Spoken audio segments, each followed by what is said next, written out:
Hello बच्चों, let us read the question. Question में बोल रहा है differentiate between metal and non metal on the basis of their chemical properties. यानी chemical properties के basis पे हमको मेटल्स और नॉन मेटल्स को डिफरेंशिएट करना है। तो देखा जाए तो एक थ्योरेटिकल क्वेश्चन है, तो बारी बारी से इम्पोर्टेंट भी है, थ्योरेटिकल है। तो हम बारी बारी से पॉइंट टू पॉइंट मेटल्स और नॉन मेटल्स के डिफरेंसेस देखेंगे on the basis of their chemical properties. Okay, तो टेबल बनाते हैं। एक साइड लिखते हैं मेटल्स, एक साइड लिखते हैं नॉन मेटल्स।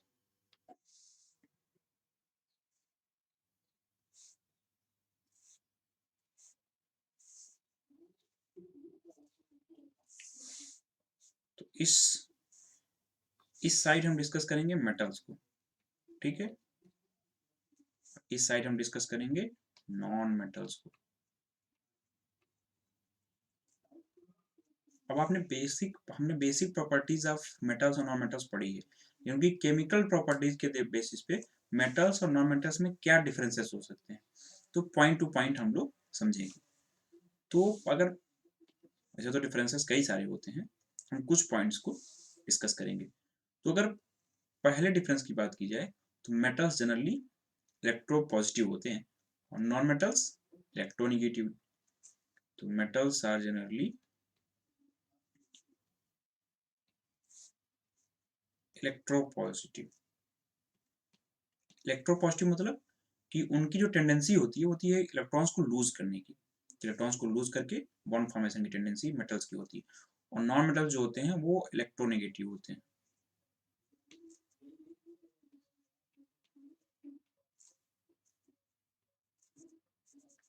अब नॉन मेटल्स के इलेक्ट्रोनेगेटिव कहने का क्या मतलब है कि इलेक्ट्रोनेगेटिव मतलब कि उनकी जो टेंडेंसी होती है वो होती है कि वो बॉन्ड फॉर्मेशन करें बाई गेनिंग ऑफ इलेक्ट्रॉन, मतलब इलेक्ट्रॉन्स को गेन करके बॉन्ड फॉर्मेशन करें।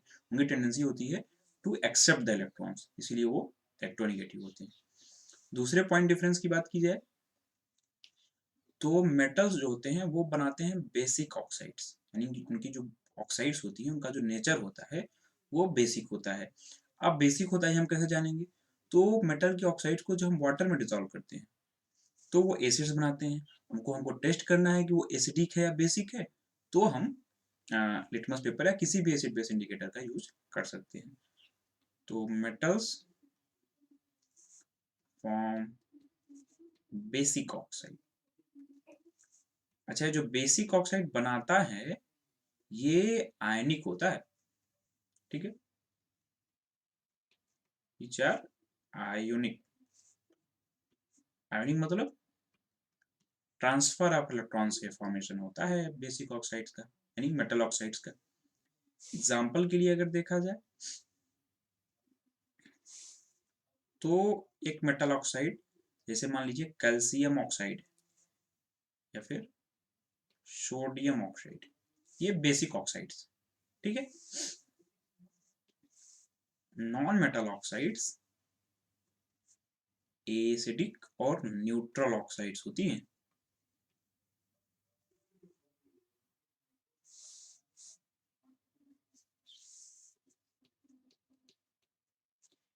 एसिडिक या फिर न्यूट्रल ऑक्साइड।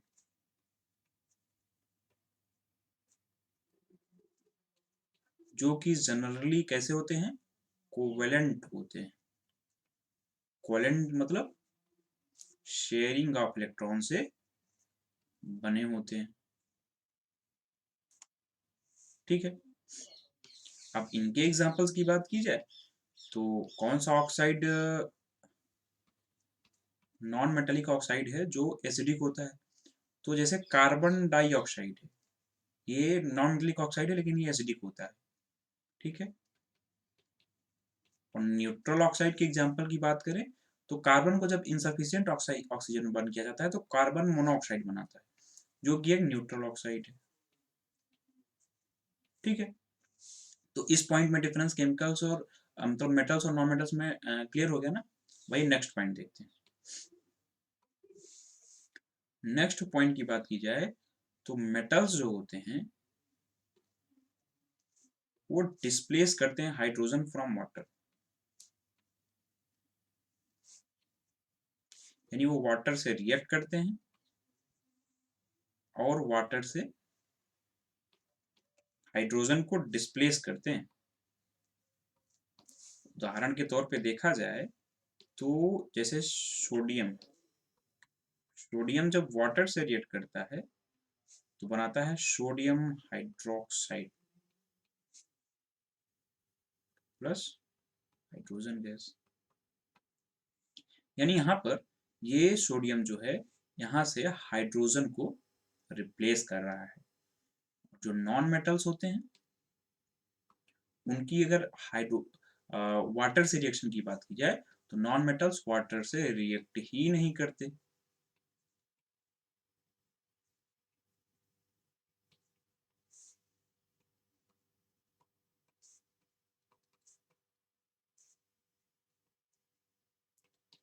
ठीक है, ये क्लियर हो गया।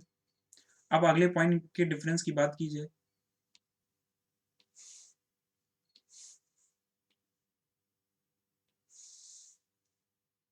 एक तरफ मेटल लिखेंगे हम, एक तरफ नॉन मेटल्स।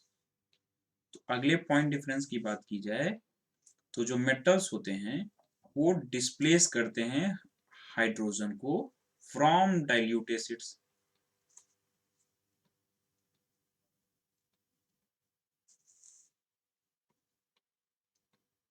यानी जब मेटल्स का रिएक्शन डाइल्यूट एसिड से होगा तो वे हाइड्रोजन को डिस्प्लेस करेंगे, कोई नया कंपाउंड बनाएंगे। ठीक है, कैसे ये देखते हैं। जैसे मान लीजिए सोडियम, किसी सोडियम एक मेटल है और किसी एसिड यानी मान लीजिए हाइड्रोक्लोरिक एसिड से रिएक्ट किया जो कि एक्वस है यानी डाइल्यूट एसिड है। तो यहाँ से ये सोडियम हाइड्रोजन को डिस्प्लेस करेगा और सॉल्ट बना लेगा सोडियम क्लोराइड और हाइड्रोजन गैस अलग से बाहर आ जाएगी। ठीक है, तो मेटल ने क्या किया कि डाइल्यूट एसिड से हाइड्रोजन को डिस्प्लेस किया। लेकिन अगर नॉन मेटल्स के डाइल्यूट एसिड से रिएक्शन की बात की जाए तो नॉन मेटल्स डाइल्यूट एसिड से रिएक्ट ही नहीं करते।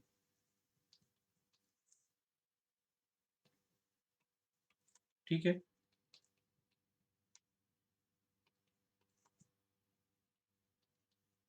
अब अगले पॉइंट डिफरेंस की बात की जाए। ठीक है, तो जो मेटल्स होते हैं वो क्लोरीन से रिएक्ट करके मेटल क्लोराइड्स बनाते हैं।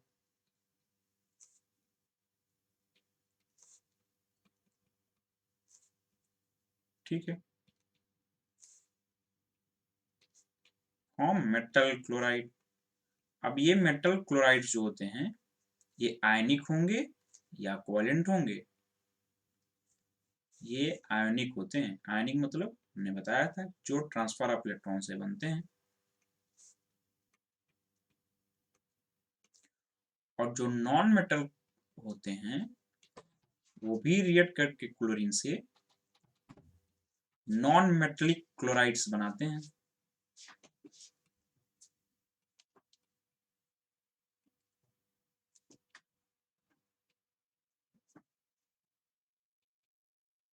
ठीक है, लेकिन उनका नेचर कैसा होगा, वो आयनिक होंगे या कोवेलेंट होंगे, तो वो कोवेलेंटली बॉन्डेड होते हैं।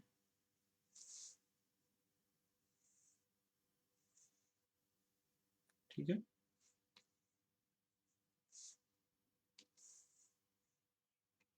विच कोवेलेंट।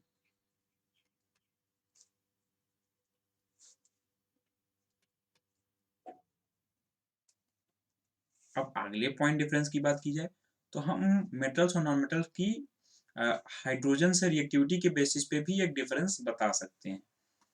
तो जो मेटल्स होते हैं, कुछ metals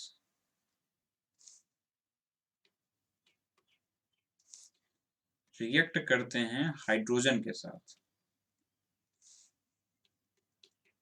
to form hydrides, metallic hydride.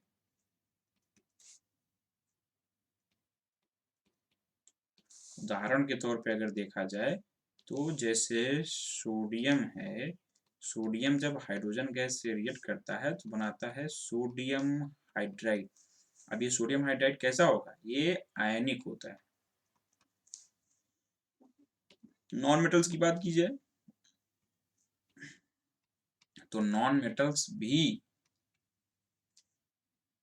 बनाते हैं हाइड्राइड विथ हाइड्रोजन।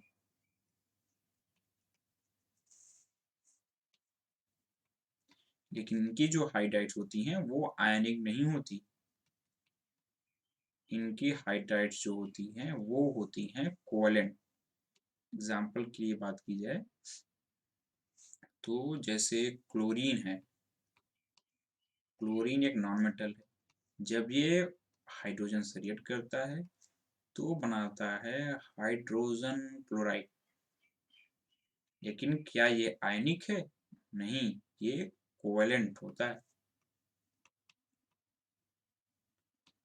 तो हमने बारी बारी से कई पॉइंट्स देखे डिफरेंस बिटवीन मेटल्स और नॉन मेटल्स के on the basis of their chemical properties. So this was all about this question. Hope you understood it well. Best of luck.